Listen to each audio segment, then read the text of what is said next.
حسین میرے غریب حسین میرے غریب حسین. خوشنودی امام زمانہ بلند ترین صلوات. اللہم صلی علی محمد وعلی. سورہ فاتحہ بحضور شہنشاہ کربلا.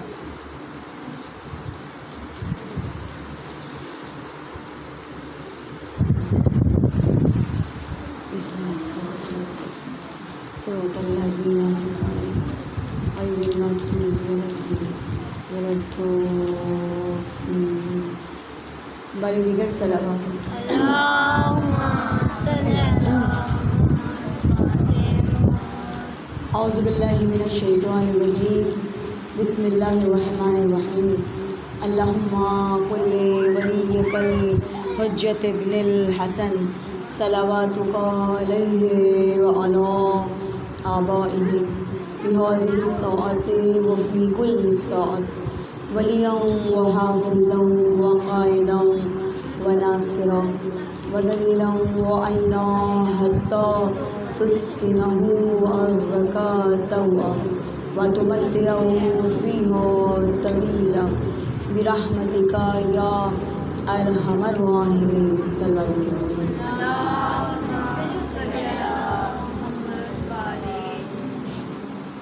بسم اللہ الرحمن الرحیم. الہی عظم البلاء و برح الخفاء وانکشف الغطاء وانقطع الرجاء وزاقت الارض ومنعت السماء وانت المستعان وعلیک المشتقى وعلیک المعول فی الشدۃ والرخاء. اللہم صلی علی محمد وآل محمد ولرحم الذین فرضت علینا طاعتهم ورفتنا بذلك منزلتهم ففرج عنا بحقهم فرجا عاجلا قریبا کلمح البصر او آخر. یا محمد یا علی یا علی یا محمد اکفیانی فإنکما کافیان فانصرانی فإنکما ناصران. یا مولانا یا صاحب الزمان الغوث الغوث الغوث ادرکنی ادرکنی ادرکنی الساعد الساعد الساعد العجل العجل العجل. یا ارحم الراحمین بحق محمد وآلہ الطاہرین. صلوات.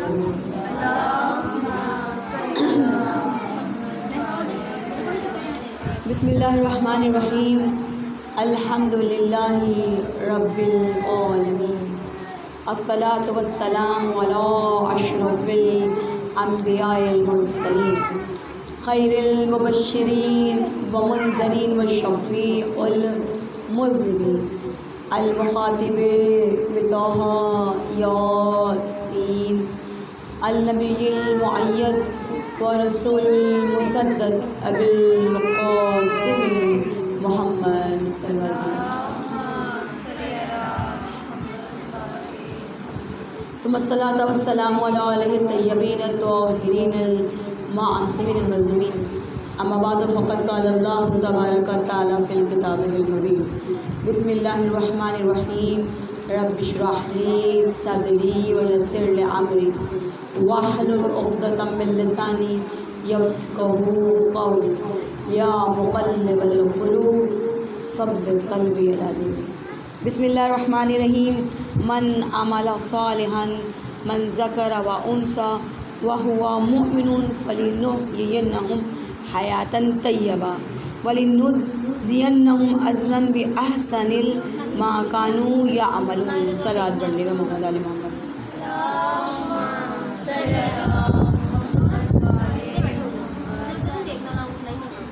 السلام علیکم ورحمۃ اللہ وبرکاتہ.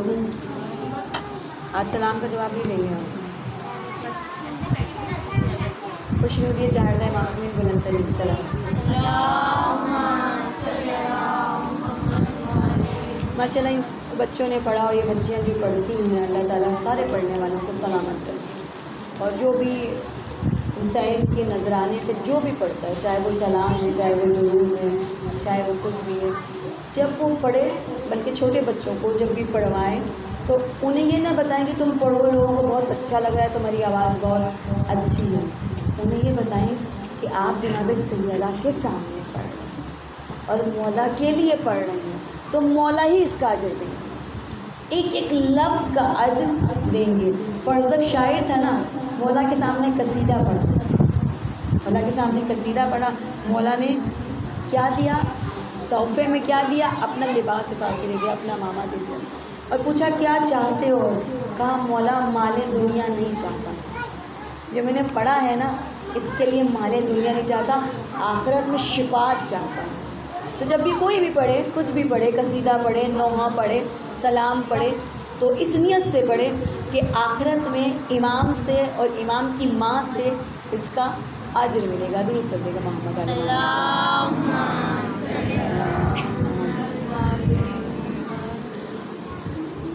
دیکھیے اس قرآن کی آیت جو میں نے پڑھی، اس میں پروردگار عالم فرما رہا ہے کہ جو بھی نیک عمل انجام دے گا، جو بھی، چاہے وہ مرد ہو چاہے وہ عورت ہو، جو بھی نیک عمل انجام دے گا، چاہے مرد ہو چاہے عورت ہو. شرط مرد عورت کی نہیں ہے، شرط ایمان کی ہے. شرط یہ نہیں کہ مرد ہو یا عورت، شرط ہے ایمان کی ہے. اور ہم ایمان والا ہو تو ہم کیا کریں گے؟ ہم اسے پاکیزہ زندگی عطا فرمائیں گے، پاکیزہ ترین زندگی عطا فرمائیں گے، اور انہیں ان اعمال سے بہتر جزا دیں گے جو وہ زندگی میں انجام دیتے ہیں. جو بھی زندگی میں وہ انجام دیتے ہیں، پاک ترین ہے وہ رب کہ جس نے ہمیں اہل بیت کے چاہنے والوں میں پیدا کیا. اگر نہ پیدا کرتا تو ہم کیا کر سکتے تھے، ہے نا؟ بہت ساری ہدایت ہمیں اس قبیلے میں پیدا ہو کر مل گئی. ابھی بہت سارے لوگ اس سفر کو طے کر رہے ہیں. اللہ نے احسان کیا، ہمیں جانور بھی نہیں بنایا، انسان بنایا، اور انسان کے بعد ہمیں شیعہ بنایا. ہمیں محنت کم کرنی ہے، کمال کی منزل تک جانے کے لیے زیادہ جلدی، زیادہ بہتر ہم پہنچ سکتے تھے، لیکن ہم نے اس کمال کی طرف غور نہیں کیا. وہ حیات طیبہ جس کے لیے قرآن پکار کر کہہ رہا ہے کہ یہ شرط نہیں ہے کہ مرد ہو یا عورت ہو، شرط یہ ہے کہ تم ایمان والے ہو. تو ہم تمہیں کیا دیں گے؟ تحفہ کیا دیں گے اگر تم اچھا عمل کرو گے؟ تو ہمیں تو تحفہ لگتا ہے کہ کوئی محل دیا جائے تو تحفہ ہوگا، کوئی دولت میں اضافہ ہو جائے تو تحفہ ہوگا. آپ دیکھیے کہ ایک پاکیزہ زندگی کتنا بڑا تحفہ ہے، کتنا بڑا. یہ جو پاکیزہ زندگی ہے یہ ایک بہت بڑا تحفہ ہے، اور اس پاکیزگی کا تعلق آپ کے قلب سے ہوتا ہے. جتنا قلب پاکیزہ ہوگا اتنا ہی باتوں کا اثر ہوگا. امام حسین جب فوجی اشقیاء کے سامنے کھڑے تھے اور خطبہ دے رہے تھے اور کہہ رہے تھے کہ دیکھو مجھے پہچان لو، تو اور جب امام نے اپنے خطبے کو ختم کیا تو وہاں ایک جملہ کہا، میں جانتا ہوں میری باتوں کا اثر تمہارے اوپر نہیں ہے. کیوں؟ کیونکہ تمہارا قلب پاک نہیں ہے، تمہارے پیٹ میں لقمہ حرام گیا ہوا ہے. یہ لقمہ حرام کی وجہ سے تمہاری سماعت کے اوپر کوئی اثر نہیں ہے. یہ پروردگار عالم کا یہ احسان عظیم ہے. دیکھیں انسان سجدہ کرنا چاہے نا، اسی بات پر سجدہ کرے، پروردگار شکر تو نے علی سے محبت کرنے والا بنایا. ضروری ہے کہ شیعہ ہو تو علی سے محبت کرے گا، علی سے محبت تو کوئی بھی کر سکتا ہے نا. حسن و حسین سے محبت کرنے والا بنایا، اہل بیت سے محبت کرنے والا بنایا. اور اہل بیت نے ہمیں کیا سکھایا ہے؟ حق پر ڈٹے رہنا سکھایا ہے. کوئی بھی فیصلہ کرو عقل سے فیصلہ کرو. ٹھیک ہے، دنیا کے اندر بہت ساری ابتلا آتی ہیں. دیکھیں خدا کے لطف میں سے ایک لطف ہم پر کیا ہے؟ والتین والزیتون وطور سینین وہذا البلد الامین لقد خلقنا فی احسن تقویم. اللہ نے قسم کھائی والتین والزیتون، اور مکے کی قسم کھائی. کس بات پر؟ ہم نے انسان کو بہت اچھا بنایا ہے. سمجھ میں آئی؟ اللہ نے قسم کھائی ہے ہم نے انسان کو بہت اچھا بنایا ہے. پوری دنیا میں جتنی مخلوقات ہیں اس میں کوئی اچھا ہے تو وہ انسان ہے. اور انسان کو اشرف کیوں بنایا؟ انسان کو اشرف اس لیے بنایا کہ اللہ نے اس کو عقل سے نوازا ہے. جانوروں میں عقل نہیں ہے نا، جانوروں میں عقل نہیں ہے، فرشتوں میں عقل ہی عقل ہے. اب آپ دیکھیے مولا کائنات علی ابن ابی طالب علیہ الصلوۃ والسلام درود پڑھتے گا مولا علیہ، غور سے سننے والی بات ہے، اور ماشاءاللہ آپ توجہ سے سن رہے ہیں، توجہ سے سنتے ہیں تو بولنے میں بھی مزہ آتا ہے۔ امام فرماتے ہیں دیکھو اللہ نے جانور بنایا، ٹھیک ہے، جانور بنایا، اس کو غیظ و غضب بھی دیا اور شہوت بھی دی، یعنی اس کی نسلیں بھی بڑھتی ہیں اور وہ غصے میں بھی آتا ہے، ٹھیک ہے۔ عقل نہیں دی، ابھی تک وہی ہے جہاں تھا، ہے نا، جہاں تک وہی ہے۔ فرشتوں کو شہوت اور غضب نہیں دیا، عقل دی، شہوت اور غضب نہیں دیا، عقل دی۔ غور کیجیے گا، یہ جو شہوت اور غضب ہے نیگیٹو، ٹھیک ہے، جو عقل ہے پازیٹیو، ٹھیک ہے، یہاں نیگیٹو دیا، یہاں پازیٹیو دیا، ٹھیک ہے۔ اور اللہ نے انسان کو عقل بھی دی، شہوت اور غضب بھی دیا، تینوں چیزیں دی، ٹھیک ہے۔ اگر انسان کی عقل، دیکھیں اللہ تعالیٰ نے عقل کو بہت اہمیت دی ہے، بہت اہمیت دی۔ میں یہاں پر روکوں اور یہاں پر جناب آدم کا واقعہ تھوڑا سا بیان کروں۔ جب آدم کو خدا نے زمین پر بھیجا تو جناب آدم کو 3 چیزیں بھیجی، روایت نے 3 چیزیں بھیجی، علم، حیا اور عقل، علم، حیا اور عقل۔ فرشتوں سے کہا کہ جاؤ آدم سے کہنا ان میں سے ایک چیز کا انتخاب کر لیں، کسی ایک چیز کا انتخاب کر لیں۔ جب آدم کے پاس یہ تینوں چیزیں آئیں تو آدم نے انتخاب کیا، نبی خدا نے نا، انتخاب کیسا ہوگا؟ آدم نے عقل کو چلایا، کہا آگے چلو، اور پھر کہا پیچھے ہٹو، پھر کہا فرشتوں سے مجھے عقل دے جاؤ، علم اور حیا لے جاؤ، عقل دے جاؤ، علم اور حیا لے جاؤ۔ جب آدم نے عقل لے لی، علم اور حیا نے کہا خدا کا حکم ہے جہاں عقل ہوگی وہاں علم اور حیا ہوگی، جہاں عقل نہیں ہوگی وہاں علم اور حیا نہیں ہوگی۔ تو دنیا میں جتنے آپ کو ایسے لوگ نظر آتے ہیں جن کے پاس علم نہیں ہے، ان کے پاس عقل نہیں ہے، جن کے پاس حیا نہیں ہے وہ بے حیائی کر رہے ہیں، عقل نہیں ہے۔ درود پڑھ دے گا محمد علیہ محمد۔ عقل کی وجہ سے انسان اشرف المخلوقات ہے نا، عقل کی وجہ سے۔ جانور کیا ہے؟ جانور کے پاس عقل نہیں ہے۔ اب آپ دیکھیے فرشتہ اور ملائکہ کیا ہے؟ انسان سے افضل ہے، انسان سے کمتر ہے؟ کون بتائے؟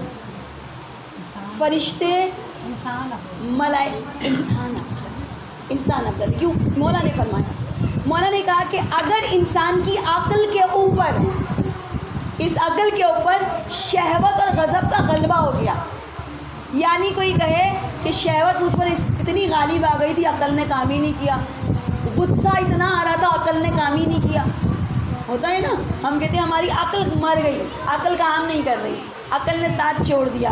کہا اگر کسی انسان کی عقل کو شہوت اور غضب کنٹرول کریں، یعنی ان کی عقل کے اوپر شہوت اور غضب غالب آ جائے تو کیا بنے گا؟ جانور بنے گا۔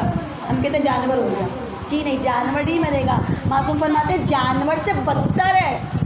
بھئی جانور کے پاس عقل نہیں تھی، اس نے استعمال نہیں کی، عقل کے رہتے ہوئے شہوت اور غضب غالب آ گئی، جانور نہیں ہوئے، جانور سے بھی بدتر ہو گئے، جانور سے بھی بدتر۔ اور اگر کسی انسان کی عقل شہوت اور غضب پر غالب آ جائے، اگر کسی انسان کی عقل شہوت اور غضب کو کنٹرول کر لے، غصہ آتا ہے تو کنٹرول میں ہے، شہوت آتی ہے تو کنٹرول میں ہے نا، ایسے نہیں اپنی نگاہوں کو برباد کرتے، ایسے نہیں حرام کرتے، حیا بھی سلامت ہے، علم بھی سلامت ہے، یعنی شہوت کے اندر جہاں اللہ کے حدود ہے اس حدود کے اندر رہتے ہیں۔ ایسے لوگوں کو دیکھیں دنیا میں جب بہکایا جاتا ہے، کسی کو خریدا جاتا ہے، یا پیسے سے خریدا جاتا ہے یا نفس سے خریدا جاتا ہے۔ جن کے پاس مال ہوتی ہے وہ عیاشی میں مر جاتے ہیں، ہے کہ نہیں ہے؟ جو لوگ جو ہے جن کو پیسہ نہیں خرید سکتا ان کو عورتیں خرید لیتی ہیں۔ اور اگر کسی کو اپنے نفس پر اس طرح کا قابو نہیں ہے، ٹھیک ہے، ہم فرماتے ہیں اگر انسان کی شہوت اور عقل، شہوت اور غضب، ٹھیک ہے، وہ کنٹرول میں رہے، عقل یعنی عقل ان پر غالب رہے تو کیا ہوگا؟ فرشتہ بنے گا؟ امام نے کہا نہیں، فرشتہ نہیں بنے گا، بلکہ فرشتوں سے بھی افضل ہو جائے گا۔ پروردگار عالم نے اسی لیے انبیاء کو بشر بنایا، نہ ملائکہ بنایا نہ فرشتہ بنایا، کیونکہ افضل ہے۔ درود پڑھ دے گا علی محمد پر۔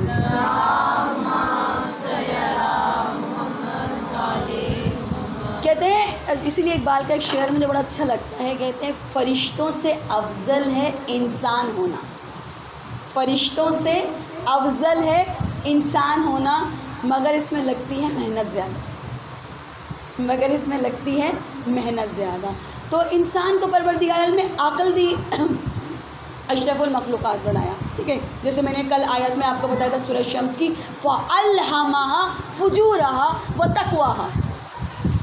سورہ شمس میں خدا قسمیں کھاتا ہے کہ وَالشَّمْسِ وَالضُّحَاهَا وَالْقَمَرِ إِذَا تَلَاهَا، قسمیں کھا رہا ہے کہ ہم نے جو ہے جو تمہارے نفس کو الہام کیا، اگر تمہیں کوئی بتانے والا نہیں پہنچا تو کیونکہ ہم نے الہام کر دیا ہے، کیا صحیح ہے کیا غلط ہے، ٹھیک ضرور کر دے گا محمد علی محمد۔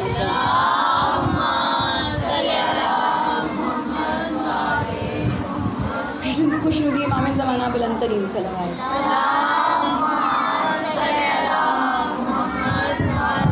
کہا اللہ نے الہام کیا، یعنی آپ کا دل جانتا ہے کیا غلط ہے کیا صحیح ہے۔ کل میں نے آپ کو بتایا تھا کیا غلط ہے کیا صحیح ہے۔ صرف اس جملے پر، اس عقیدے پر مولا کے ایک صحابی ہیں، نام ہے ہاشم، پھر میرے ذہن سے پورا نام نکل گیا، نام ہاشم ہے اور شاید کہ 8ویں امام یا 7ویں امام کے صحابی ہیں، امامت کا پورا مناظرہ جیت لیا اسی بات پر، اسی عقیدے پر، فَأَلْهَمَهَا فُجُورَهَا وَتَقْوَاهَا ثابت کیا اور مناظرہ جیت لیا۔ کیسے جیتا؟ آپ جانتے ہیں نا، سائنس جن لوگوں نے پڑھی ہوئی ہو، سائنس نے برین کا پورا اسٹرکچر بیان کیا ہے، ٹھیک ہے۔ برین کیا ہے؟ برین کا ایک رائٹ سائڈ ہے ایک لیفٹ سائڈ ہے، اس برین کا ایک رائٹ سائڈ ہے ایک لیفٹ سائڈ ہے۔ جتنی بھی سائنس ہے یہ بتاتی ہے برین کام کرتا ہے تو ہاتھ کام کرتا ہے، برین کام کرتا ہے تو آپ چلتے ہیں، برین کام کرتا ہے تو آپ کھاتے ہیں، یعنی سارا کنٹرول برین کے اوپر، سارا کنٹرول آپ کے برین کے اوپر، سارا دماغ کے اوپر کنٹرول، ٹھیک ہے۔ دنیا ہماری زبانوں سے برین کہتے ہیں، قرآن اسے کہتا ہے قلب، یہ قلب ان کے مریض ہیں، یہ قلب ان سے مطمئن ہے، قرآن نے اس کو قلب کہا۔ قلب کا مطلب دل نہیں ہے، ہاں دل ہم کہہ سکتے ہیں، یہ والا دل نہیں، وہ جو سوچتا اور سمجھتا ہے وہ والا دل ہے۔ دل آپ کہتے ہیں نا نہیں، دل یہ کہہ رہا ہے کہ یہ صحیح نہیں، یہ کیا ہے؟ وہی عقل ہے جو اللہ نے دی آپ کا۔ دیکھیں آپ کچھ بھی غلط کریں، آپ کا دل بتاتا ہے نا یہ صحیح نہیں ہے کہ نہیں؟ اچھا، جب اس نے کہا کہ امامت کی ضرورت کیا ہے، اللہ نے کتاب دے دی اور اکملت لکم دینکم کی آیت بھی دے دی، رسول کو ختم النبی بنا دیا، اب رسول جا رہے ہیں، کتاب کافی ہے، حسبنا کتاب اللہ، امامت کی ضرورت ہے ہی نہیں۔ اس نے کہا اچھا، اس نے کہا ٹپ جانتے ہو؟ کہا جانتا ہوں۔ کہا یہ جانتے ہو کہ تمہارا ہاتھ کیوں ہلتا ہے، تم چلتے کیسے ہو، تم بولتے کیسے ہو، تم کھاتے پیتے کیسے ہو، سائنس سے ثابت کرو۔ کہا اللہ نے برین بنایا ہے، یہ جو قلب بنایا ہے اس کو اتنا قوی بنایا ہے کہ سارے آرڈرز اس کے اندر جاتے ہیں اور یہ سارے حکم مجھے میرے پاس کنورٹ ہوتے ہیں تو میرا ہاتھ ہلتا ہے۔ آپ نے دیکھا ہوگا جس کا برین ختم ہونا شروع ہوتا ہے اس کی ساری حرکات بھی ختم ہو جاتی ہیں۔ آپ لوگ کہتے ہیں نا کہ یہ جو ہاتھ نہیں ہلا رہا، یہ جو بے حس و حرکت ختم ہو گیا، نہ چل رہا ہے نہ پھر رہا ہے نہ دیکھ پا رہا ہے، اس کا برین ختم ہو گیا، اصل میں اس کا برین ختم ہو گیا۔ تو کہا یہ جو تم چلتے ہو پھرتے ہو ہلتے ہو، یہ جو تم کرتے ہو یہ کون کرواتا ہے؟ اس نے کہا میرا برین، میرا جو قلب ہے وہ کرواتا ہے، عربی میں قلب، وہ کرواتا ہے۔ تو کہا اس کا مطلب تمہارا قلب ہادی ہے، اس کا مطلب اللہ نے تمہارے قلب کو ہادی بنایا ہے۔ اگر یہ تمہیں گائیڈ نہ کرے تو نہ تم ہاتھ ہلا سکتے ہو، ہے نا، نہ تم بول سکتے ہو، نہ تم چل سکتے ہو، نہ تم پڑھ سکتے ہو، نہ تم سمجھ سکتے ہو، ٹھیک ہے۔ یعنی عقل ہے جو تمہیں، خاموش ہوں گے آپ لوگ بچوں، یعنی ایک عقل ہے جو آپ کو کنٹرول کرے، یہ پورا جسم یہ آپ کا جو گائیڈر ہے، جو کنٹرولر ہے، یہ آپ کو ہدایت دے رہا ہے ایسے کرو، دیکھو گر جاؤ گے، دیکھو آگ ہے نا، یہ جو اندر کا ہادی ہے یہ امام ہے جو ہدایت کر رہا ہے، پورے جسم کو کنٹرول کر رہا ہے۔ تو اس نے یہ سوال کیا کہ بتائیں یہ جو آپ کا جسم ہے، اللہ نے اس جسم کو، اس مملکت جسم کو بغیر ہادی اور امام کے نہیں چھوڑا، دنیا کو کیسے چھوڑا؟ لاجواب ہو گئے لوگوں نے کہا بات صحیح ہے، کہ جسم میں اگر یہ ہادی نہ ہو جسم کام نہیں کرے گا، دنیا کیسے کام کرے گی؟ دنیا کو خدا نے ہادی برحق دیا، دور کر دے گا محمد علی محمد۔ ہے. اب خدا کا لطف ہے کہ نہیں ہے؟ خدا یہ سوال کرے کہ کیا غلط ہے کیا صحیح ہے، تم نے کیوں عمل نہیں کیا، تو آپ بولیں گے کسی نے بتایا ہی نہیں. اللہ پوچھے گا دل نے بتایا تھا؟ سوال کرے گا نا، دل نے بتایا تھا، آواز آئی تھی دل کی، یاد دلائے گا اور دکھائے گا بھی تھا یہ آواز آئی تھی، تم نے سنی بھی تھی. ہم کہیں گے ہاں سنی تھی، مانی نہیں، سنی تھی مانی نہیں. اللہ نے ہدایت رکھی ہے، اس لیے کوئی جنگلوں کے اندر بھی ہو اور اس کے پاس ہادی نہ پہنچے، یہ قلب اس کے پاس ہے جس کو اللہ نے ہادی اور امام بنایا. اسی لیے کہا امام اس دل میں رہتے ہیں، اسی لیے کہا امام اس دل میں رہتے ہیں. اور کہا جس دل میں علی ہوتا ہے اس دل میں گناہ نہیں ہوتا.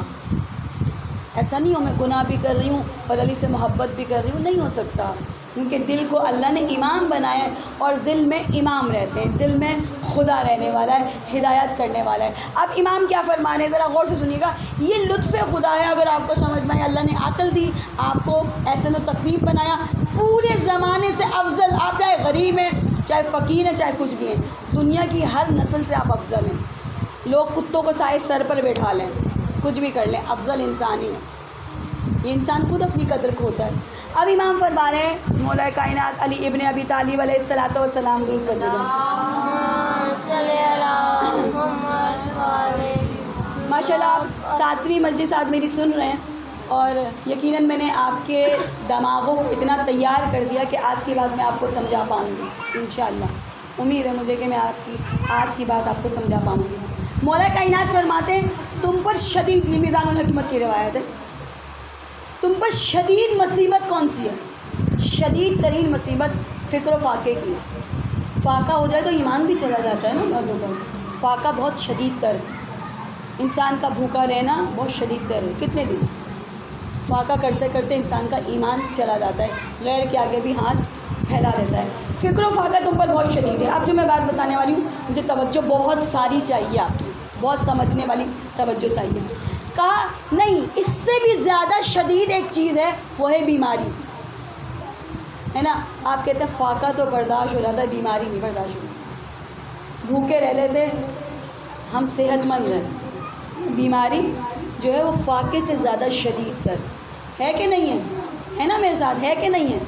غلط تو نہیں نا کہا امام نے؟ امام نے کہا فکر و فاقہ شدید ہے لیکن اس سے زیادہ مصیبت بیماری ہے. آپ کہتے ہیں بھائی صحت مند رکھے، بے شک بھوکا رکھے، بیماری نہ دے.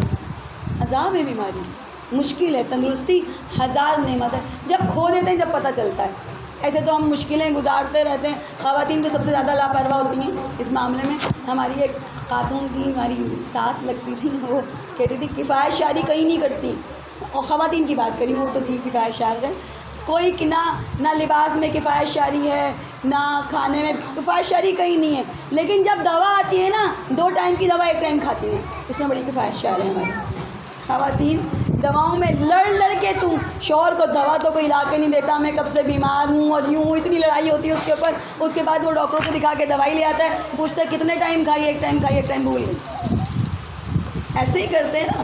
تو کہا بیماری شدید تر ہے. اور یقین کریں جب آپ کے جسم میں بیماری آتی ہے تو آپ کو تندرستی کی قدر ہوتی ہے. قدر جب ہی ہوتی ہے تندرستی کی جب بیماری آتی ہے. خدا نہ خواستہ ایک پاؤں کام کرنا چھوڑ دو تو پتہ چلتا ہے کہ یہ پاؤں کتنا اہم تھا میرے لیے. ہاتھ کام کرنا چھوڑ دے، آپ کو اندازہ ہوتا ہے یہ ہاتھ کتنا اہم تھا. آپ دیکھیے اتنی بہترین نعمتیں پروردگار کی، جو آپ پلک جھپکتے ہیں نا، یہ نعمت کتنی بڑی نعمت ہے. ایک صاحب کے بارے میں کہا گیا کہ بہت امیر تھے لیکن انہیں یہ بیماری لگی، ان کی پلک جو ہے وہ جھپکتی نہیں تھی، کھلی رہتی تھی آنکھیں. جب کھلی رہتی تھی تو دیکھیں اللہ نے کتنا بہترین نظام. لطف خدا کو دیکھے تو انسان کس بات پر خدا کا شکر ادا کرے. جیسے ہی مٹی بڑھتی ہیں آنکھیں بند، دھوپ پڑتی ہیں آنکھیں آپ کو کتنا سیو کرتی ہیں، کتنا محفوظ کرتی ہیں. آنکھیں کھلی رہتی تھی تو مسلسل پانی رہتا تھا آنکھوں سے، آنکھیں خراب ہونی اور یہاں سے پورا اسکن بھی خراب. دنیا کا علاج کرا لیا، دنیا کا. مجھے پتہ ہی نہیں تھا کتنی بڑی نعمت ہے یہ جو میں آنکھیں جھپکتا ہوں، اس کی نعمت کتنی بڑی ہے پتہ ہی نہیں. کتنی نعمتیں ہمارے پاس ایسی ہیں، ہم شکر نہیں کرتے سارا دن. آپ دعا عرفہ اٹھا کر پڑھیں. امام کہتے ہیں یہ پردے جو کان ہے اس کے پیچھے کتنے پردے ہیں، تیرا شکر ادا کرتا ہوں. یہ زبان جس کو بول رہا ہوں اس کے پیچھے کیا ہے، یہ جو آنکھ ہے اس کے پیچھے کتنی ویریشنز ہیں. میڈیکل پڑھیں، ایک ایک چیز پہ آپ حیران ہو جائیں گے. باریک ترین نفس کام کر رہی ہے. اور کیسے کام کر رہی ہے؟ جتنی بھی وینس کام کر رہی ہیں آپ کی باڈی کے اندر کیسے کام کر رہی ہیں. کیا کمال کا اس کا پروردگار عالم کا نظام ہے. درود پڑھ دے گا محمد علی محمد. اب جو امام نے تیسرا جملہ کہا، اب یہاں سے میرا اصل گفتگو شروع ہونے والی، جو اصل بات میں آپ کو بتانا چاہتی ہوں. امام نے کہا اس سے بھی زیادہ شدید ایک چیز ہے. ایک ہے فکر و فاقہ، اس سے زیادہ شدید ہے بیماری. ٹھیک ہے، جب ہو جائے بدن کو جب پتہ چلتی ہے. اس سے بھی زیادہ شدید ہے قلب بیمار ہو جائے. قلب یعنی عقل بیمار ہو جائے. عقل کب بیمار ہوتی ہے؟ جب آپ اپنی عقل کے بجائے دوسروں کی عقل سے کام لینا شروع کر دیں. اللہ نے آپ کو عقل دی ہے نا، دوسروں کی عقل سے کیوں کام لیتے ہیں؟ جب ہم دوسروں کی عقل سے کام لیتے ہیں تو بہت سارے عقائد ہم دوسروں کی عقل سے بنا لیتے ہیں. بہت ساری باتیں ہم دوسروں کی عقل سے بنا لیتے ہیں، ہے نا. بہت ساری باتوں میں ہم خود مطمئن نہیں ہوتے. ہم کہتے ہیں اچھا فلاں نے ایسا کہا ہے، ہاں تو پھر یہی صحیح ہے. دیکھیں جب ہم چھوٹے ہوتے ہیں، ابھی بھی یہاں جو بچے بیٹھے ہوئے ہیں خاص طور پہ پڑھنے والے بچے، وہ جانتے ہیں ہمارے ماں باپ جو ہمیں بات بتاتے ہیں بہت ساری باتوں میں ہمارا ذہن اس کو تسلیم نہیں کرتا ہوتا. ہم پریشان ہوتے ہیں. سوال کہتے تو کہتے ہیں چپ ہو جاؤ گناہ ملے گا، ہے نا، چپ ہو جاؤ گناہ ملے گا. لیکن وہ ذہن میں سوال بھٹکتا رہتا ہے. امام فرماتے ہیں جو سوال ذہن میں آئے اس کے جواب کو تلاش کرو، کیونکہ سوال آدھا علم ہے. اس سوال کو برباد نہیں کرو، سوال آدھا علم ہے. بہت سارے سوال میرے ذہن کے اندر آتے تھے بچپن کے اندر بھی، اور اب بھی آتے ہیں بہت سارے سوالات، اور ان سوالوں نے ہی علم کی منزلوں کو طے کروایا. اب یہ بتائیے، ایک خاتون نے مجھ سے سوال کیا، اور وہ سوال ہو سکتا ہے مجھے نہیں معلوم آپ کے ذہن میں آتا ہے کہ نہیں آتا. ایک خاتون نے سوال کیا کہ سورہ فاتحہ، ٹھیک ہے، سورہ فاتحہ قرآن کی وہ سورہ ہے جس سورہ کو ام الکتاب کہتے ہیں. سورہ فاتحہ ام الکتاب، قرآن کی سب سے پہلی ہے نا، آغاز یعنی ماں کہا، قرآن کی ماں. پھر کہا سبع مثانی ہیں، 7 آیتوں والی سورہ ہیں. 7 آسمان، 7 آیتیں، جب آپ پڑھیں گے 7 دروازے کھل جائیں گے. ٹھیک ہے. ایک خاتون نے بس بیٹھی ہوئی تھی، اور مجھے ہنسی بھی آئی کہ جب انسان کی عقل کام نہ کرے اور دوسروں کی عقل پہ چلنے لگے تو شیطان کیا کرتا ہے؟ آپ کی عقل سے فائدہ اٹھاتا ہے، آپ کے عقیدے کو برباد کر دیتا ہے. سب سے پہلی چیز وہ برباد کرتا ہے نا، آپ کے عقل. اور جوشیلے لوگوں کو جو جوش سے کام لیتے ہیں اور ہوش سے کام نہیں لیتے، ان کی عقل برباد ہو جاتی ہے. انہوں نے سوال کیا کہ جو سورہ فاتحہ ہے یا امام زمانہ کو ہدیہ کرنا چاہتے ہیں. تو میں نے سنا ہے سورہ فاتحہ امام زمانہ کو ہدیہ نہیں کرتے. سنا ہے آپ نے؟ آپ کیا تو نہیں ہے، شکر الحمدللہ. میں نے اس سے سوال کیا، میں نے کہا کیوں نہیں کرتے، کیا وجہ؟ کہا کیونکہ امام زندہ ہیں. میں نے کہا پھر؟ کہا فاتحہ تو مردوں کے لیے پڑھتے ہیں. یہ تو امام زندہ ہیں، فاتحہ تو مردوں کے لیے پڑھتے ہیں. اب آپ کو سمجھ آ رہی ہے کیا لنک ہے؟ کیا لنک ہے اس کا؟ فاتحہ مردوں کے لیے پڑھتے ہیں اس لیے کہ جلدی سے چلتی ہے. 1/3 سے زیادہ قرآن، یعنی آپ نے 1/3 قرآن ختم کیا سورہ فاتحہ. آپ پورا قرآن جلدی سے ختم نہیں کر سکتے نا، سورہ فاتحہ پڑھیں، جلدی سے جائے گی. ٹھیک ہے. سورہ فاتحہ کا ثواب بہت زیادہ ہے. کہا معصوم فرماتے ہیں اگر کوئی بیمار ہے 70 مرتبہ سورہ فاتحہ پڑھے بیماری ختم ہو جائے گی. فاتحہ میں اتنی طاقت ہے، مردے کو پڑھیں 70 مرتبہ، اگر وہ زندہ ہو جائے تو تعجب مت کیجیے گا. سورہ فاتحہ رات کو 7 مرتبہ پڑھ کر سوئیں، کبھی بیمار نہیں ہوں گے. تو کیا مردوں کے لیے؟ قرآن کی کس، ہم نے تو قرآن بھی مردوں کے لیے بنا لیا، مجبور بیچارہ معصوم. قرآن جب کوئی مر جاتا ہے صفحے پلٹ کے ایک قرآن خوانی ہو جاتی ہے، اس کے بعد اس کو پڑھ کے رکھ دیتے ہیں. اتنی بڑی ہدایت. جو پڑھنا جانتے ہیں وہ پڑھیں. التجا ہے میری، پیغام ہے میرا، امام کا پیغام. میری کیا مجال کہ میں آپ کو پیغام دوں، امام کا پیغام. جو پڑھنا جانتے ہیں نا قرآن کو پڑھیں ترجمے کے ساتھ، بغیر ترجمے کے نہیں پڑھیں، ترجمے کے ساتھ پڑھیں. لطف آئے گا آپ کو ترجمے کے ساتھ قرآن پڑھیں. شاید میں آپ کو پچھلی دفعہ بات بتائی تھی اور میرے ذہن سے نکل گیا کہ میرے جوان بھائی کی جب ڈیتھ ہوئی اور لوگ ظاہر قرآن خوانی میں آتے تھے. اب جب قرآن خوانی میں آئے تو میں نے کہا کہ یہ قرآن خوانی میں آئیں، ثواب زیادہ لینا ہے، میں چاہتی ہوں ثواب زیادہ ملے. تو میں نے سب کو اردو والا قرآن پکڑایا، وہ ٹرانسلیشن کا. تو لوگ میرا منہ دیکھنے لگے یہ کیا ہے؟ میں نے کہا قرآن خوانی ہے. کہا قرآن خوانی یہ تو ترجمہ ہے، یہ تو قرآن خوانی نہیں کہلائے گی. میں کس نے آپ سے کہا قرآن خوانی نہیں کہلائے گی؟ قرآن کو جس زبان میں پڑھیں، قرآن ہے نا، آپ کو سمجھ میں آنی چاہیے. کوئی مجھے، میں کہیں جاؤں، کوئی اپنی زبان میں بات کرے، میرے سمجھ میں نہ آئے، میں بولوں گا بھائی میری زبان میں بولو تاکہ میں سمجھوں. کوئی اللہ کو تو ساری زبانیں آتی ہیں، اللہ میری زبان میں بات کرے تاکہ مجھے سمجھ میں آئے. اگر میں عربی پہ عبور حاصل نہیں رکھتی جو کہ ہونا چاہیے تو کم از کم اپنی زبان میں تو سمجھوں. تو قرآن کو پڑھے ترجمے کے ساتھ. اگر پڑھنا نہیں آتا ہے، سننا تو آتا ہے نا بھئی، پڑھنا نہیں آتا، سننا آتا ہے. موبائل کے اندر ڈاؤن لوڈ کریں، ترجمہ بھی ملے گا آپ کو، قرآن بھی مل جائے گا ترجمہ. سن لیں. پڑھ نہیں سکتے سن لیں. خود موبائل چلانے میں تو اپنے بچوں سے بولیں کہ آپ اس کو سیٹ کر کے دیں، روزانہ کم از کم آپ ایک سورے کا ترجمہ سن سکتے ہیں. بہت بہترین ہے. اللہ نے جتنا پڑھتے جائیں گے عقل نکھرتی جائے گی. اور مومن کی عقل جوان ہوتی ہے جتنا وہ بوڑھا ہو جائے، جتنا وہ بوڑھا ہو جائے عقل اس کی جوان رہتی ہے.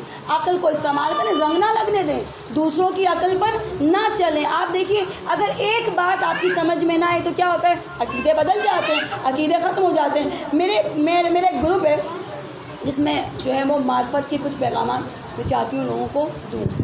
اچھا، اس گروپ کے اندر کسی نے ایک پوسٹ بھیجی. اس پوسٹ میں جناب علی اکبر کا تابوت ہل رہا تھا. جب ہل رہا تھا تو بہت رو رہے، بہت گریا تھا. ٹھیک ہے، ہم اپنی زبان میں اسے کیا کہتے ہیں؟ معجزہ ہو گیا. اچھا میں مان لیتی ہوں معجزہ ہو گیا. آپ نے کیا سمجھا؟ کیا ہے آپ کے لیے؟ وہ ہل رہا ہے، ٹھیک ہے، آپ کے لیے کیا ہے اس میں؟ کیا پیغام ہے آپ کے لیے؟ کوئی پیغام ہوگا نا بھائی. ایک چیز ہل رہی ہے یا جل رہی ہے یا جو بھی ہو رہا ہے اس میں کوئی پیغام ہوگا نا. کیا ہے اس میں؟ آپ رو بھی رہے ہیں، ماتم بھی کر رہے ہیں، پوچھئے تو کیا چاہیے اللہ کو؟ یہ کیوں ہوا ہے؟ کیوں ہوا ہے؟ کیا پیغام ہے؟ اللہ تو ہدایت کے بغیر کوئی کام کرتا ہی نہیں ہے. اس کے ہر کام کے اندر ہدایت ہے کہ نہیں ہے؟ ہر کام میں اللہ کی ہدایت ہے. تو یہ جو ہوا اس سے پوچھیں کیا ہے، اس میں کیا چاہیے؟ بہت معذرت کے ساتھ پوری دنیا کے اندر جیسے ہی محرم شروع ہوتا ہے وہ لوگ جو آپ کے عقیدے کو برباد کرنا چاہتے ہیں وہ بھی اپنا کام شروع کرتے ہیں. ادھر مومن اپنا کام شروع کرتا ہے، علم اپنا کام شروع کرتا ہے، وہاں جاہل اپنا کام شروع کرتے ہیں. اور جاہل کو آسانی سے بہکا سکتا ہے. جاہل کو پتہ ہی نہیں، وہ کہتا ہے یہ صحیح ہے، وہ صحیح مان لیتا ہے. جب صحیح مان لیتا ہے کیا ہے تو عقیدے بگڑنے لگتے ہیں. ایک خاتون نے مجھے وہ بھیجا ایک پوسٹ، اس کے اوپر وہ زلزلہ تھا. وہ زلزلہ ایسا لگا جیسے ماتم کر رہا ہے. ٹھیک ہے، آپ کو نہیں معلوم کہ جانور کیسے سدائے جاتے ہیں؟ آپ دیکھیں کراچی میں کلفٹن میں دیکھیں وہ صرف ایک پن کرتے ہیں اور بتاتے ہیں اب یہ کیا کرے گا. پتہ ہے انہیں پتہ ہے یہ دین نہیں ہے ہمارا. یہ جو ہم بدنام ہوئے نا اسی وجہ سے ہوئے. یہ ہمارا دین نہیں ہے، یہ معجزات کا دین نہیں ہے. اور یاد رکھیے گا جو معجزے کی اصل تعریف ہے، معجزے کی اصل تعریف یہ معجزہ جب بھی ہوگا امام اور معصوم کے ساتھ ہوگا. امام ساتھ لے کر آتے ہیں، عقیدہ یہ ہے. اور جو بھی معجزہ امام کے بعد ہوگا یا امام کے روزوں سے ہوگا وہ کرامت ہوگی، معجزہ نہیں ہوگا. لفظ معجزہ اس کے لیے استعمال نہیں کرنا، اس کے لیے کرامت. کوئی امام کے روزے پر گیا اور وہ صحت یاب ہو گیا، کرامت ہے، کرامت ہے. پچھلے دنوں شاید آپ لوگوں نے دیکھا ہوگا یہ کرونا جب آیا تو جناب موسیٰ کاظم علیہ السلام کا کوئی تابوت رکھا تھا موچی گیٹ پہ لاہور میں کہیں، شاید آپ نے معجزہ دیکھا ہو. وہ معجزہ خود بخود جو وہ ہوا میں معلق ہو گیا. میرا ایک سوال ہے یہاں پر، امام موسیٰ کاظم کا اپنا روزہ جہاں وہ خود دفن ہے، وہ بندے یہ ہل رہا ہے وہ کیوں نہیں کھلا؟ وہاں کیوں نہیں ہوا موجود؟ سوال ہے نا. وہ زیادہ حق نہیں تھا کہ وہ کھلتا. یہ کیا ہے؟ یہ ٹیکنیک ہے. یہ آپ کو سمجھ نہیں آتی، یہ ٹیکنیک ہے. اور یہ ٹیکنیک کیا ہے کہ جو میرے پڑھنے والے بچے ہیں نا یہاں پر، یہ جائیں انٹرنیٹ پہ کھولیں ہولوگرافی. ہولوگرافی کے بارے میں اگر آپ کو پتا ہو، ہولوگرافی کھولیں. ہولوگرافی ایک ایسی ٹیکنیک ہے، مجھے یاد ہے کہ میں نے 2007 میں شاید اس کو پڑھا تھا. اب تو پڑھے ہوئے بھی کافی عرصہ ہو گیا. اب تو اس ٹیکنیک نے بہت ترقی کر لی. یہ ٹیکنیک یہ ہے کہ مثلاً یہ ٹیکنیک جو ہے اب فلموں میں بھی استعمال ہوتی ہے. یہ ٹیکنیک یہ ہے کہ مجھے ہولوگرافی ایک سمجھ لیں کیمرہ ٹائپ کی ایک ٹیکنیک ہے. وہ مجھے 40 جگہ پر دکھا دے گا.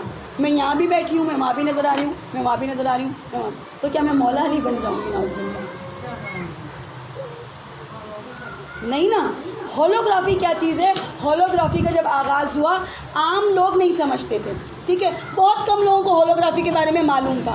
بہت کم لوگوں کو. تو چائنا نے کیا کیا؟ چائنا نے جب اس کو ایجاد کیا، زیادہ تر امکان ہے کہ چائنا کی طرف سے ایجاد ہوا. جب اس کو ایجاد کیا تو چائنا نے اپنا ایک شہر جو ہے وہ آسمان پر دکھایا. کبھی کبھی ایسا ہوتا ہے ہم آسمان پر بادلوں کو ہی کچھ بنا دیتے ہیں. یہ تو انسان کی عقل ہے نا، کبھی چہرہ اس میں نظر آ رہا ہے ہم کہتے ہیں کہ یہ دیکھو کیا نظر آ رہا ہے، خود ہی شکل بن جاتی ہے، خود ہی شکل بناتے رہتے ہیں، کسی کو کوئی شکل، کسی کو کوئی شکل. اس نے وہ پورا اپنا جو شہر تھا وہ آسمان پر دکھایا، یعنی آسمان پر وہ ایک حویلا سا بنا ہوا تھا اور پورا شہر. تو لوگ رونے لگے، رونے کا ہمارا شہر مقدس ہے جو اللہ آسمان پر دکھا رہا ہے، ہمارا شہر مقدس ہے.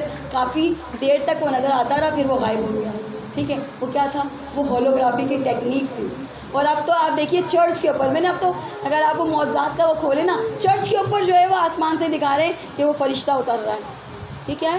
ہولوگرافی ہے، ٹیکنیک ہے یہ ساری ٹیکنیک ہے. ہولوگرافی کیا ہے؟ آپ دیکھ رہے ہیں اپنے گھر کے اوپر بھی آپ ایک فرشتہ اتروا سکتے ہیں، کوئی مشکل بات نہیں. یہ جو آپ کو یہ جو ادھر ادھر کے پیر فقیر جو بیوقوف بناتے ہیں، اسی لیے بناتے ہیں کیونکہ عقل استعمال نہیں کرتے، اتنا پیسہ لوٹ کے لے جاتے ہیں. کیوں جاتے ہیں ان کے در پر؟ بھائی اہل بیت کے در پر آئیں، قرآن آپ کے پاس شفا ہے، اہل بیت کا نام آپ کے پاس شفا ہے، کیوں پیر فقیر کے پاس جاتے ہیں؟ کسی نے جادو بھی کیا ہے؟ قرآن کھولیں، سوریں پڑھیں قرآن کی، قرآن پڑھیں. جس گھر میں قرآن کھلتا ہے وہاں جادو کا اثر نہیں ہوتا.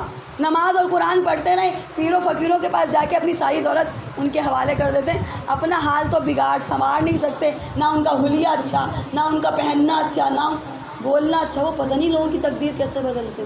اور ہم جیسے وہ لوگ، آپ دیکھیں دوسرے جائیں نا تو شاید مجھے کوئی شکوہ نہ ہو، ہمارے پاس 14 معصومین ہیں، ہم جائیں تو غلط ہے. جو دنیا کی مشکلوں کو حل کرتا ہے وہ ہمارے پاس ہے، مشکل کشا ہمارے پاس ہے. ہمیں ضرورت کیا ہے کسی کے پاس جانے کی؟ ضرورت کیا ہے کسی کے پاس جانے کی؟ ہوتا کیا ہے کہ ایک ایسا انسان جو آپ کی عقل کو پرکھا ہوا ہوتا ہے وہ آپ کو استعمال کیسے کرتا ہے. میں بس ایک آخری واقعہ بیان کروں اور میں مصائب کی طرف آ جاؤں. ایک شخص تھا، کہتے ہیں اس نے نا اپنا گدھا بیچنا چاہا. اس نے کہا گدھا بھیجوں گا تو گدھا بیچوں کیسے، ایسا زیادہ مل جائے. تو اس نے آواز لگانا شروع کی کہ جو میرا گدھا ہے نا یہ معمولی گدھا نہیں ہے، یہ بڑا مخصوص ہے، بڑا اچھا گدھا ہے. لوگوں نے کہا بھائی کیا خصوصیت ہے اس کی؟ کہا اگر اس کے اوپر بیٹھو گے نا تو مکہ اور مدینہ نظر آئے گا. اچھا، بڑا اچھا ہے. یہ بات مشہور ہوتے ہوتے بادشاہ کی طرف چلی گئی. بادشاہ نے کہا بھائی اچھا ٹھیک ہے، تم گدھا لے کر آؤ، مکہ اور مدینہ نظر آتا ہے، گدھا لے کر آؤ. یہ گدھا لے کر آیا. کہا بادشاہ آپ اس کے اوپر بیٹھے، خدا کی قسم. اچھا ایسے لوگ قسمیں بھی بہت کھاتے ہیں. قرآن نے قسم کھانا جائز قرار نہیں دیا. جتنا جھوٹا ہوگا اتنی بڑی قسم کھائے گا. یہ مثال ہے، جتنا جھوٹا ہوگا اتنی بڑی قسم کھاؤ گے. نعوذ باللہ، اماموں کی بات نہیں کری. معصومین جب کوئی قسم کھاتے ہیں تو حقیقتاً ہے، قسم نہ بھی کھائیں تو حقیقت ہے. لیکن دنیا کا جھوٹا آپ کو زیادہ قسم کھاتا دکھائی دے گا. بادشاہ نے کہا کہ یہ جو گدھا ہے تم کہہ رہے ہو مکہ مدینہ نظر آتا ہے. اس نے کہا ہاں. اچھا ٹھیک ہے میں بیٹھ جاتا ہوں. یہ قیمت کس نے بہت زیادہ لگائی ہے، کس کی قیمت بہت زیادہ ہے. بادشاہ نے کہا میں بیٹھ جاتا ہوں. ٹھیک ہے، اگر مجھے مکہ مدینہ نظر نہ آیا تو گدھے کو بھی مار دوں گا اور تجھے بھی مار دوں گا. اگر مکہ مدینہ نظر آیا تو اس نے کہا ٹھیک ہے بادشاہ سلامت، میں تو آپ کو کہہ رہا ہوں بیٹھ جائیں، لیکن شرط ہے، ایک شرط ہے اس پہ بیٹھنے کی، ایمان جتنا اچھا ہوگا اتنا ہی زیادہ نظر آئے گا. اچھا اب میں کیسے بولوں کہ میں بے ایمان ہوں، ہے نا. اس نے وہ بادشاہ گدھا پر بیٹھا.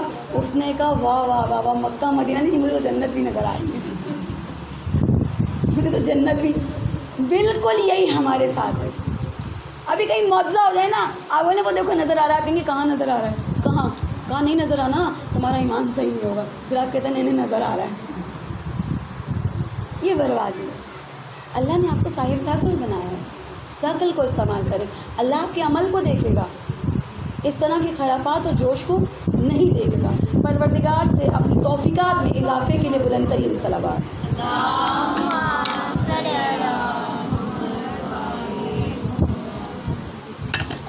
میں بس آگے نہیں پڑھوں گی، صرف اور صرف آپ کو اشارہ کرتی بھی جاؤں. آپ جانتے ہیں گوسالہ پرستی کیوں شروع ہوئی؟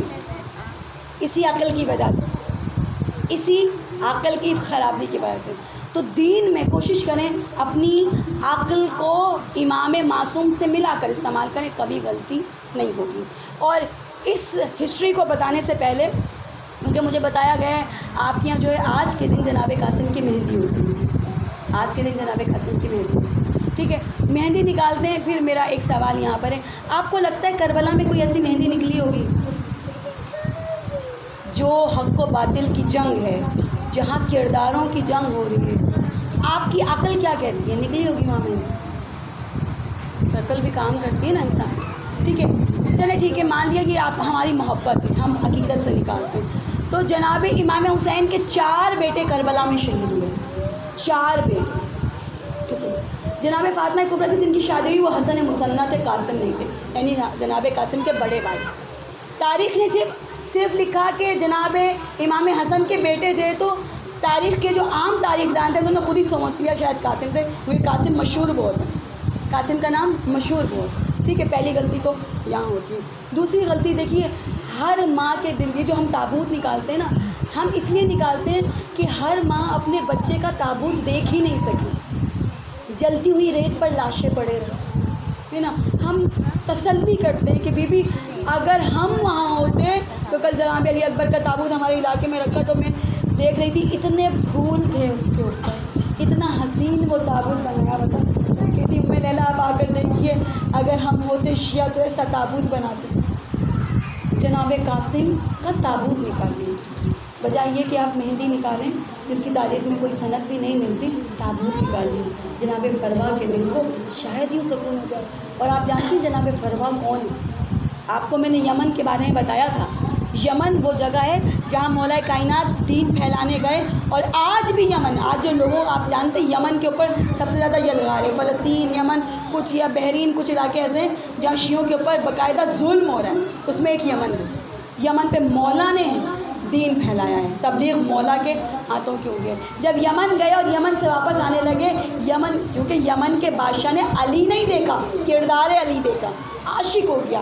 اور جب عاشق ہو گیا تو یمن کے بادشاہ نے کہا یا علی جہاں آپ رہیں گے وہاں میں رہوں گا. بادشاہ تھا، حکومت کو ٹھکرا دیا، نہیں رہوں گا یہاں پر. اظہر حسین زیدی صاحب اللہ تعالیٰ انہیں جنت نصیب کرے، انہوں نے ہسٹری کے اوپر بہت پڑھا ہے.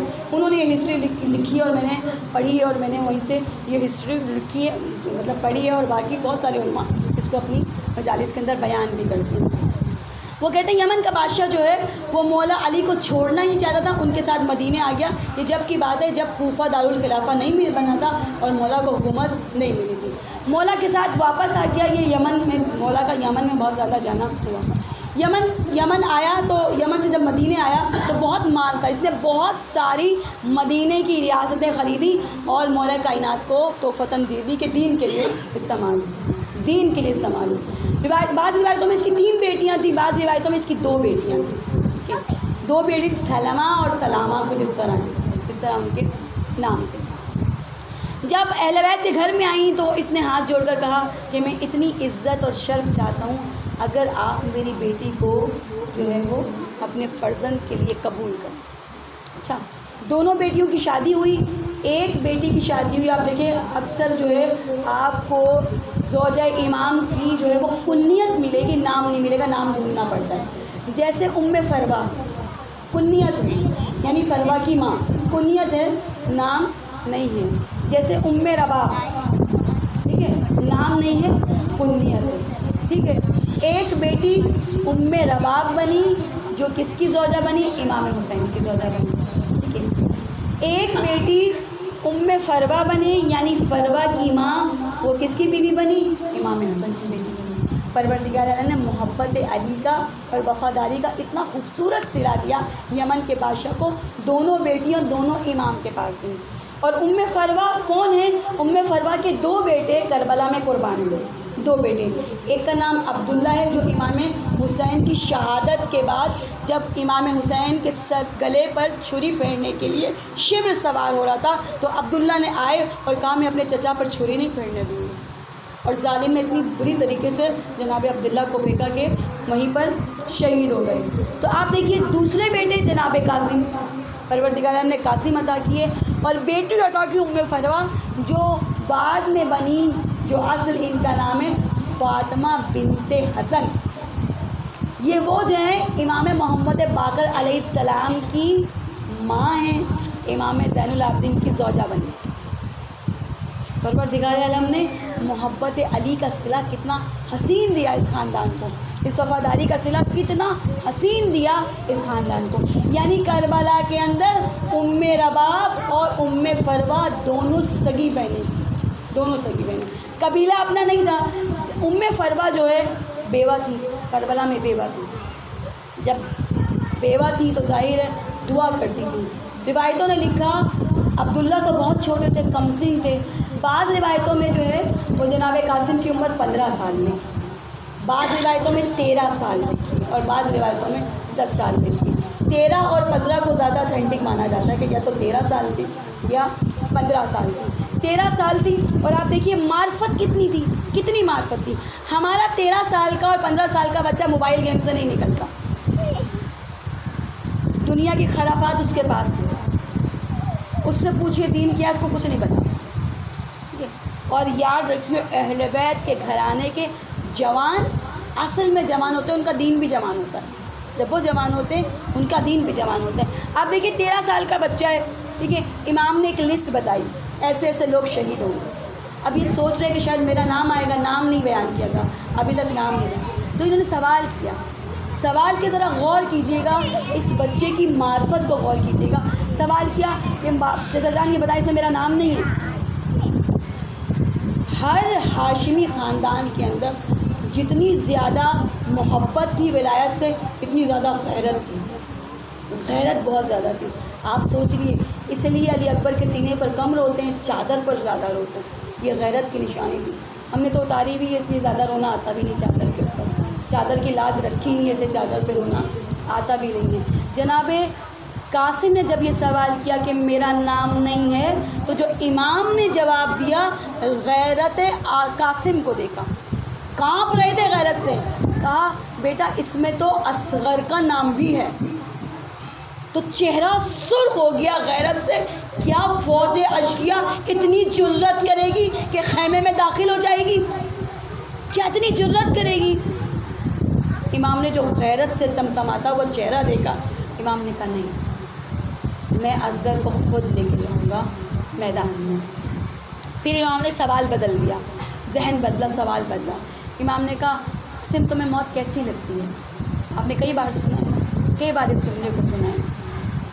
کہا اعلیٰ من العسل، مجھے موت شہد سے بھی زیادہ میٹھی لگتی ہے. ایک سوال تو آپ کر سکتے ہیں نا قاسم سے، ابھی تو مرے بھی نہیں ہوئے، دنیا سے گئے بھی نہیں ہیں، تلوار کا وار لگا بھی نہیں ہے، تو شہد سے زیادہ میٹھی کیسے لگتی ہے؟ کہا وہ جو معرفت موت رکھتا ہے وہ موت کے ذائقے کو بھی پہچانتا ہے. کل نفس ذائقۃ الموت، جو موت کی معرفت رکھتا ہے وہ موت کے ذائقے کو بھی جانتا ہے. اب جب رات آئی اور سب بیویوں نے اپنے اپنے بچوں کو بتایا کہ کل ماموں پر قربان ہونا ہے، تو جناب قاسم کو جناب فروہ کہہ رہی ہیں قاسم تمہاری ماں اس قبیلے سے نہیں ہے، اور بیوہ بھی. کل سارے بچے اپنے جوہر دکھائیں گے. تو ان بچوں سے چھوٹا ہے، تو ان جوانوں سے چھوٹا ہے، میں جانتی ہوں، لیکن اپنی ماں کو شرمندہ نہ کروں. میں چاہتی ہوں کہ تو وقت کے امام پر ایسے قربان ہو جائے کہ تیری ماں سرخرو ہو جائے. یہ جملے ہوں گے، یہ الفاظ میرے، اور میں تصور میں دیکھ رہی ہوں کہ کتنے حسین الفاظ جناب فروہ نے اپنے بیٹے کو دیے ہوں گے. اور جناب قاسم جوش میں تیار ہو رہے ہیں اور تلواریں تیز ہو رہی ہیں، اور ہر کوئی فوج لباسی کے اندر، یعنی فوج کا لباس پہن کر صبح کی جنگ کی تیاری کر رہا ہے. اور ہر ایک نے ایک پروگرام بنایا ہے، اپنے مولا کو ایسے بچائیں گے، اپنے مولا پر آنچ نہیں آنے دیں گے، اپنے مولا کو گرنے نہیں دیں گے. نہ جانے ان بچوں نے کیسے کیسے خواب سوچ رکھے تھے جو قربان ہو گئے کربلا کی ریت پر. جب صبح آئی ایک ایک کے بعد جب سب شہید ہونا شروع ہوئے، یہاں تک کہ جناب قاسم کے اور بھائی بھی شہید ہو گئے. چار بیٹوں کا تذکرہ ہے، اس میں 2 ام رباب کے اور باقی کسی اور وطن سے پیدا ہوئے. جب جناب قاسم دیکھ رہے ہیں کہ اجازت نہیں ملتی، تو ایک مرتبہ کونے میں بیٹھ گئے اور تڑپنے لگے. یعنی شوق شہادت دل کے اندر پھیل رہا ہے اور تڑپنے لگے، میں کیسے ماموں جان سے، میں کیسے اپنے چچا سے، امو سے اجازت دوں. یاد آیا کہ جب میرے بابا کا آخری وقت تھا تو میرے بابا نے میرے گلے میں ایک تعویذ ڈالا تھا، اور کہا تھا، اکثر علماء اس کو پڑھتے ہیں، اور کہا تھا جب شدید مشکل میں ہو جب اس تعویذ کو کھول لینا، اس سے زیادہ مشکل کیا ہوگی۔ تعویذ کو کھولا تو امام حسن علیہ السلام کا خط تھا، خط لے کر جلدی سے امام حسین کے پاس پہنچے۔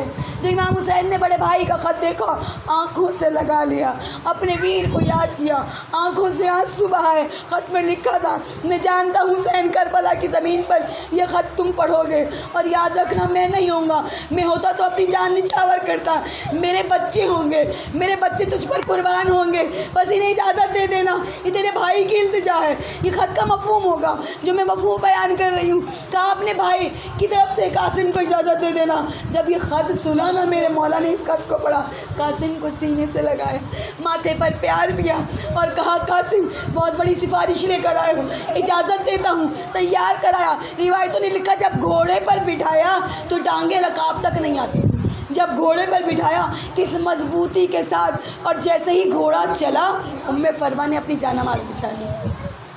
جانماز بچھانے کے بعد بی بی دعا کر رہی ہیں، کیوں؟ کیونکہ امام حسین میدان میں بھیجنے کے بعد بار بار آ کے بتاتے ہیں فروا تمہارا بیٹا ہمارے بابا کی طرح لڑ رہا ہے، ایسے لگ رہا ہے میدان میں حیدر کرار ہوگا۔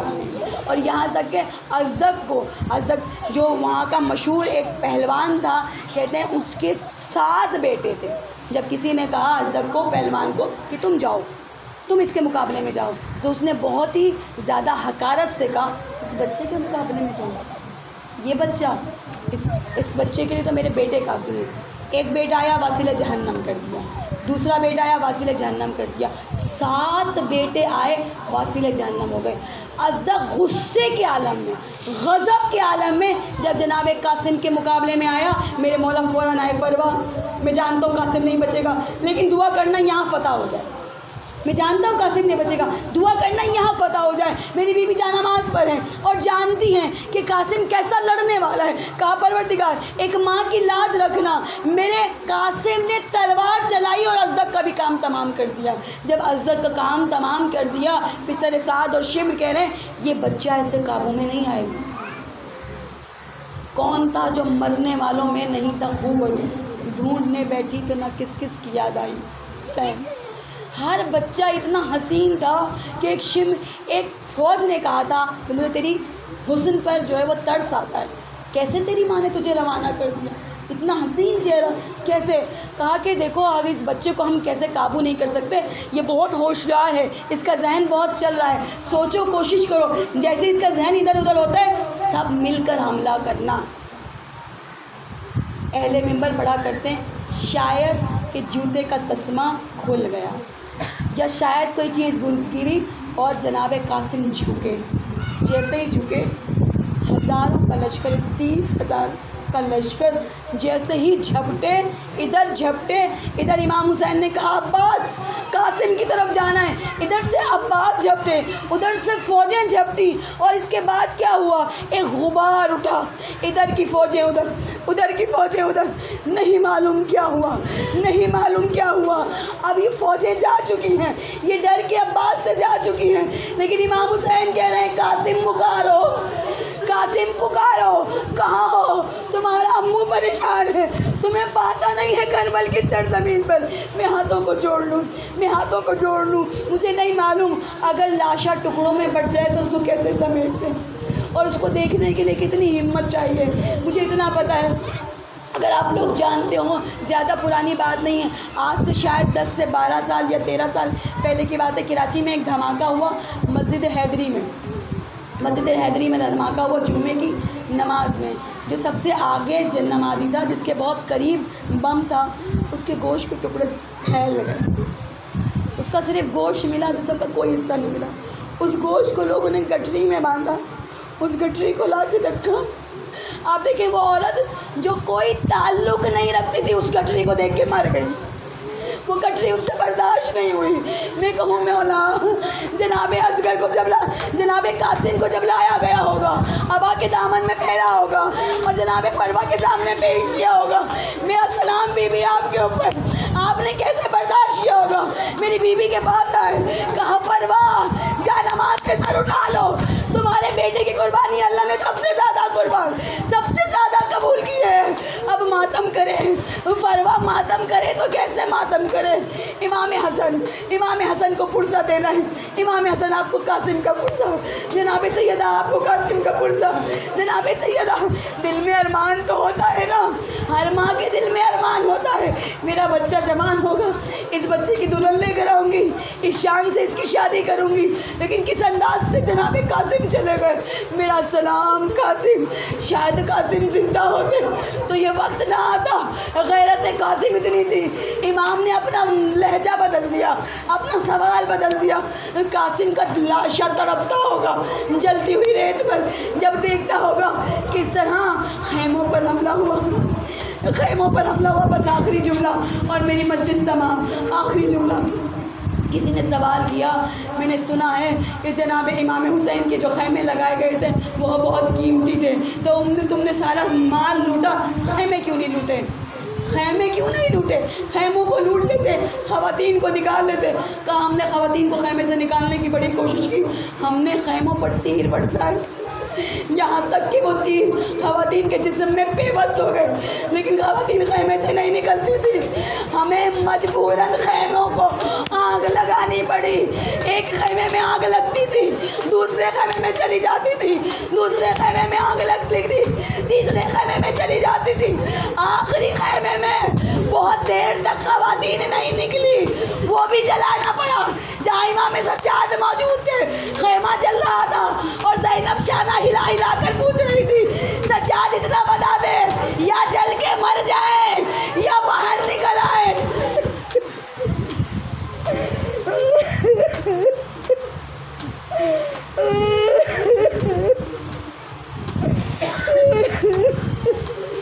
اے بریلا جناب قاسم کا واسطہ، فروا کی اجڑی ہوئی گوشت کا واسطہ پروردگار، جتنے بھی لوگ بیٹھے ہیں پروردگار، جو بے اولاد ہیں ان کو اولاد صالح عطا فرما، پروردگار جو بیمار ہیں ان کو شفا عطا فرما۔ ایک صاحب کے لیے دعا کروائی گئی ہے رہائی کے لیے، پروردگار عالم بے جرم و خطا صرف اور صرف اہل بیت کی محبت کی وجہ سے اس وقت گھر کو پرچہ کٹا ہے، مشکل میں ہے، پروردگار سے دعا ہے وہ اور ان جیسے جتنے لوگ بے جرم و خطا صرف اور صرف اس لیے کہ اہل بیت کی محبت میں بولتے ہیں اور کس طرح گرفتار ہیں، وہ لوگ آپ اگر جانتے ہوں پورے پاکستان میں سے کچھ لوگوں کو رہا کر دیا گیا، کچھ لوگوں کو رہا نہیں کیا گیا، اور ان کا جرم صرف اتنا ہے کہ یہ جناب زینب کے روزے پہ جب روزے پر دھماکے ہوئے تھے، جب شام کے حالات خراب تھے، یہ وہاں پر حفاظت کے لیے گئے۔ میرا سلام ہے ان بچوں پر، واپس آئے ہیں اور ابھی تک قید میں ہیں، کہاں ہیں کسی کو نہیں معلوم، کہاں ہے کسی کو نہیں معلوم۔ ان کی اولادوں نے کئی سال سے اپنے باپ کی آواز کو بھی نہیں سنا۔ پروردگار تجھے قاسم کے ٹکڑوں کا واسطہ، تجھے فروا کی عصمت کا واسطہ پروردگار ان تمام بے جرم و خطا سینوں کو رہائی عطا فرما۔ اے پروردگار مجھے واسطہ محمد علی محمد کا، میری بیوی کے صدقے میں تمام بیماروں کو شفا فرما، جن کو اولاد دی ہے ان کو نیک اور صالح بنا۔ جب میں دعا کرتی ہوں تو آپ سب آمین کہا کریں، مجھے نہیں معلوم آپ میں کون اتنا زیادہ اچھا بیٹا ہے جو اللہ کو پسند ہے، سب آمین کہا کریں، نہ جانے کس کی آمین قبول ہو جائے۔ مجھے تو نہیں پتہ نا آپ کے دل میں غم کیا ہے، آپ کو خود کو پتہ ہے، میرے دل کا غم بھی آپ کو نہیں معلوم، مجھے پتہ ہے، لیکن دنیا یہ کہتی ہے جب اہل بیت کا غم ہوتا ہے تو اپنا غم یاد نہیں کرتے، تم اہل بیت کے غم کو یاد کرو، اللہ تمہارے غم کو بھلا دے گا۔ اے پروردگار جتنے بھی غمگین ہیں کسی اور وجہ سے پروردگار ان کے غم کو دور فرما۔ اے پروردگار واسطہ محمد والے محمد کا واسطہ، پروردگار جو پردیس میں ان کی خیر ہو، جو وطن آنا چاہتے ہیں خیریت سے پہنچ جائیں، وطن میں لوٹ نہ جائیں میری بیوی کی طرح۔ اے پروردگار تجھے واسطہ محمد آل محمد کا واسطہ، پروردگار بچیوں کے نصیب کو بہترین قرار دے، پروردگار دنیا اور آخرت کے امتحان میں کامیابی نصیب فرما، ایمان کی زندگی ایمان کی موت عطا فرما، امام زمانہ کے ظہور میں تاجیل فرما، ان کے نور سے ہماری آنکھوں کو منور فرما، ہمیں ان کے خادمین اور ناصرین میں جگہ عطا فرما۔ ربنا تقبل منا انک انت السمیع العلیم وسیعلم الذین ظلموا ایما منقلبا ينقلبون لعن الله امة كذبتك لعن الله امة ظلمتك لعن الله امة سمعت بذلك فلزمت